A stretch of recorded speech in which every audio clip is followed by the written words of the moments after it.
Hi, my name's Carrie Stanley. I'm based in Hove in East Sussex. I've lived here about 6 months, and before that I was living and working in Oxfordshire, in rural Oxfordshire. I came to my professional practice only fairly recently, probably about 5 or 6 years ago. Prior to that, I went to art school in the early 90s, and then did various jobs within art institutions and became a mother, and didn't really engage much with my practice, a little bit of drawing and painting here and there. But in 2012 my husband died. He died by suicide, and it had a huge impact on the life of myself and my children. And I found that I needed to find out who I was again, to reconnect with my artwork, and to try and sort of find a new life, really, and to make that life joyous. And it's been an amazing journey so far. So I make, a variety of things. I'm mainly an oil painter, figurative oil painter. I have a big connection with my substrates, so whether I'm using linen, wall, canvas, board. I love colour. Colour's really important to me. I have PTSD following the tragedy, and I find that I see colours differently to how other people see them. They are a lot brighter and more vivid. And this is all part of kind of a trauma response to the world, but I'm learning to integrate it within my work and actually to learn to love it and to go with it, really. I find it hard making dark, muted paintings. The flow just stops, so I have to start using bright colours again, but I'm just going with it at the moment. I also draw a lot. I find drawing to be really incredibly freeing and cathartic and immediate, and I fill lots of sketchbooks, I scrawl, I doodle, literally every kind of mark making that I can. It's just something I can do really quickly and easily if I'm not in studio painting. And then more recently I've been taking the drawings that I have been making and using them within my work a lot more, so actually drawing with the paint, drawing into the paint, making paintings of drawings which have come from my memory and imagination. So this is all part of a grief project that I'm doing. Last year I was awarded an Arts Council Developing a Creative Practice grant, which enabled me to really focus on specifically my journey kind of post-loss, and trying to work through really difficult memories and experiences through drawing and painting, and it's been an incredible experience. I've learned a lot. Rather than using images, I have been trying to work from memory and imagination. So because I have quite a good grounding in realism, figurative painting, if you like, figurative drawing, I felt that I would be able to manage it, and actually I'm finding that the work is moving further and further away from figuration. It's becoming a lot more abstracted and a lot more connective for it, which is really exciting for me.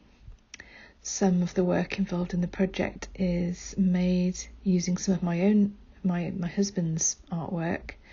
He was an amazing photographer, and he took loads of photos, analogue photography, Super 8, all kinds of things I've got, and initially I found them too difficult to look at, but now I'm using them as kind of like a source material for the project, and I'm actually finding ways of working with them, which feels quite collaborative and exciting. It's also quite healing in a way, because it makes me feel close to him, seeing the world through his eyes, and it's a bit like it's it's quite a strong memory trigger, but in a positive way. And I'm finding that actually working with his work and working over it, on top of it, translated from it, is being really connective for me and really exciting in my project and where it's going. At the moment, the main focus of my work is building on these drawings and paintings I've made for my grief project and collating them and putting forward another grant to the Arts Council in the hope of having an exhibition. So a lot of my energy is going into that, and other works that I make are actually all directly in some way or other a response to my project as well. So for example, I found some analogue negatives of landscapes, and I couldn't identify them. I couldn't remember where they were or visiting them, but I found them really exciting as images, and they're gardens. Some of them are gardens, some of them are seascapes, and so I'm taking those negatives and actually working from them in a sort of an automatic way. So no pre-planning, no pre-drawing, just directly onto the canvas and just choosing colours and marks based on my feelings about those negatives. And in doing so, memories are coming, which is really interesting. So that's happening at the moment. And yeah, lots of exciting things. So, did your upbringing prompt a specific reference point within your work? Interesting. Yes and no. I think that I'm quite inspired by my grandparents' history. They were Jewish refugees, and we were brought up very much in their fold, and in that sense they were very kind of reactive to certain situations, and we always kind of felt like outsiders within our community, which I think is something of things that are passed down through the genes. And in that sense, I think that does carry through to my work. There's always a sense of kind of discomfort and of not quite being present. And another sort of interesting psychological reaction is that I find it very difficult to be pinned down. If someone pins me down as an artist that does X, Y, Z, I'll immediately change up what I do. And I think that's kind of similar to a fight or flight response to something, which probably stems from my own experience of trauma and that of my grandparents. Is your work informed by certain concepts or themes? So I think I've answered that. Where I lived, I don't know. I come from Wakefield, which is a small working class town in the north of England. And like I said, we were a refugee family. Even though by the time I was born, we were quite unique in that town, because my grandfather had done extremely well. He worked really hard and he built up a company and employed a lot of people actually in that town. Didn't really help with a sense of alienation, because we were still kind of, as kids we were bullied at school for being Jewish, although we're actually not. And I think we never felt comfortable being where we were. So again, I just think that's quite visible through a lot of my work. I'm influenced by so many different artists, writers, musicians. It's difficult to pin them down. Currently, due to my grief project, I'm really influenced by the work of Emma Talbot, who is a contemporary artist working with a storytelling narrative based across drawing, painting, animation, immersive installations. She's refinding and recreating her world, and I find it really exciting. She also lost her husband, not to suicide though, and I don't know how much grief plays out in her work, but I can certainly see some of myself in the way that she's dedicating and immersing herself in her practice. I'm also influenced by an artist called Charlotte Salomon, who's no longer with us. She was a young Jewish artist who made an incredible Gesamtkunstwerk called Life or Theatre, which was based on her experiences of growing up in Nazi Germany, escaping to France, hiding with relatives. She had a very, very tragic life, which she chose to make this enormous body of works, which consist of gouache paintings and drawings, I think over hundreds and hundreds of pieces of paper. I saw this work at the Jewish Museum in London a few years ago, and I was just blown away by the power of it, actually. And it was one of the things that kick-started my thoughts around being able to talk about my own experiences of loss and suicide and grief through my own work.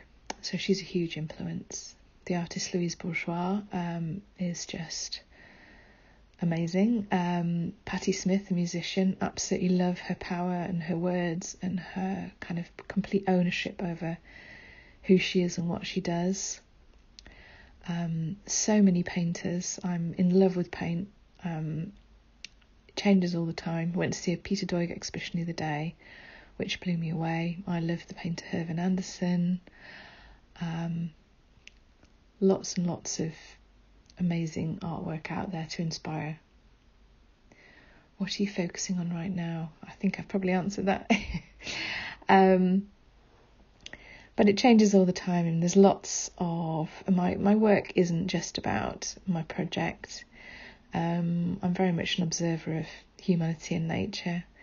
As well as doing my grief project, I'm also kind of using mindfulness quite a lot in making work about walks and nature where I live, which I find is really healing and cathartic. I'm also making lots of drawings of cows, obsessed with the shapes of them, finding that really interesting. So cows, horses, sheep, but not as you'd know it.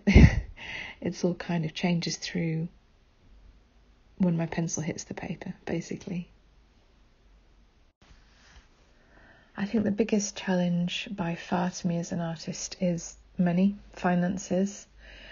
There is never enough money and enough resources for artists working at the moment.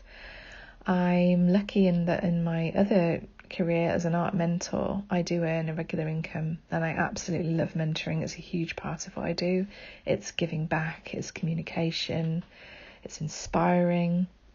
The relationships that I form with my mentees is wonderful, but I only give 2 days a week to that at the moment so I can concentrate on my own practice.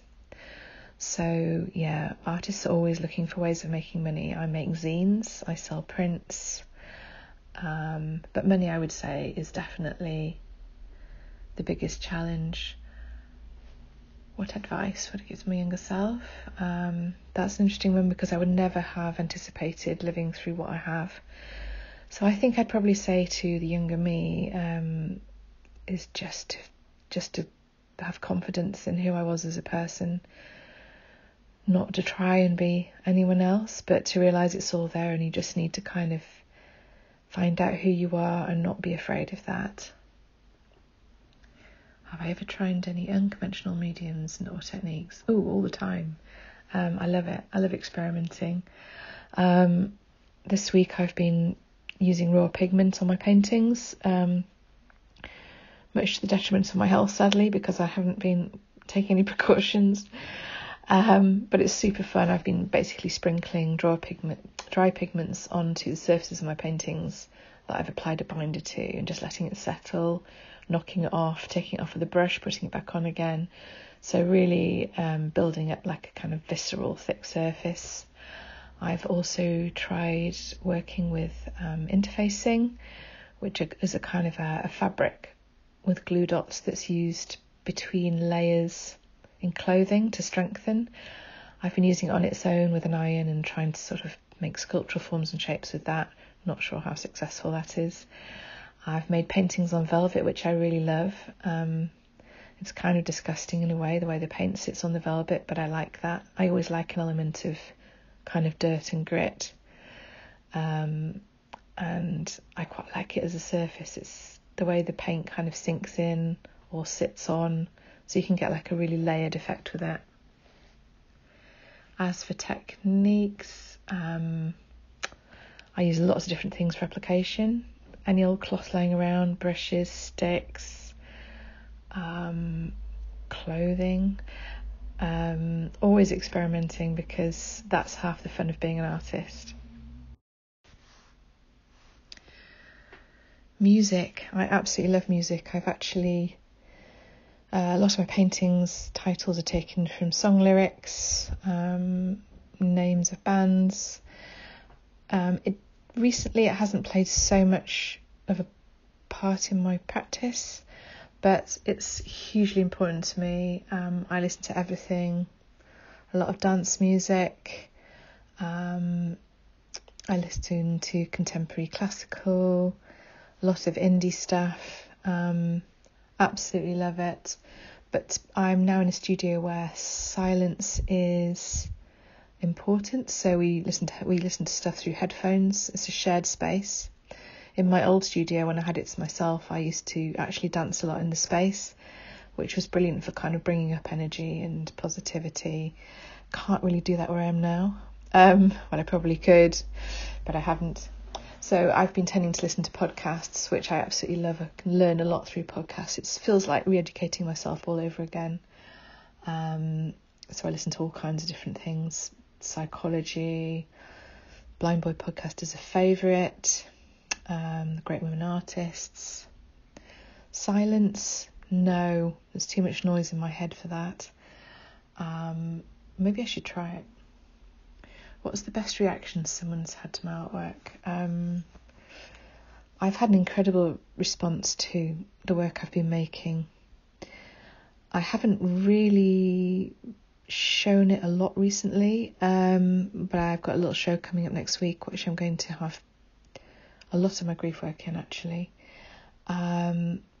People react in different ways. You know, there's so much kind of fear and stigma around suicide that it often makes people incredibly silent, which I kind of have to respect people's responses.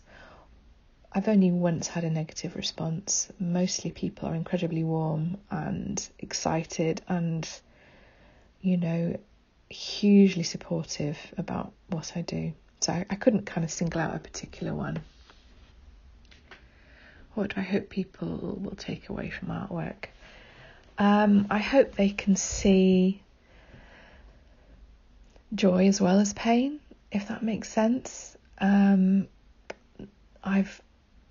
been finding myself through my work and learning who I am now, actually, in the world, because when someone takes their life by suicide, it's so shattering, and you kind of lose all sense of identity and who you are and who you were, especially if that person had mental health issues like my husband did. There's a lot of confusion. They call it complicated grief, and it really is. So I hope people can take away the joy that I have in making the work. That's really important to me. And the positivity in finding inspiration through just being alive in the world now. And I hope they can also be slightly reflective about our own humanity and what it means to be in the world right now. I hope I've answered all the questions. Thank you so much.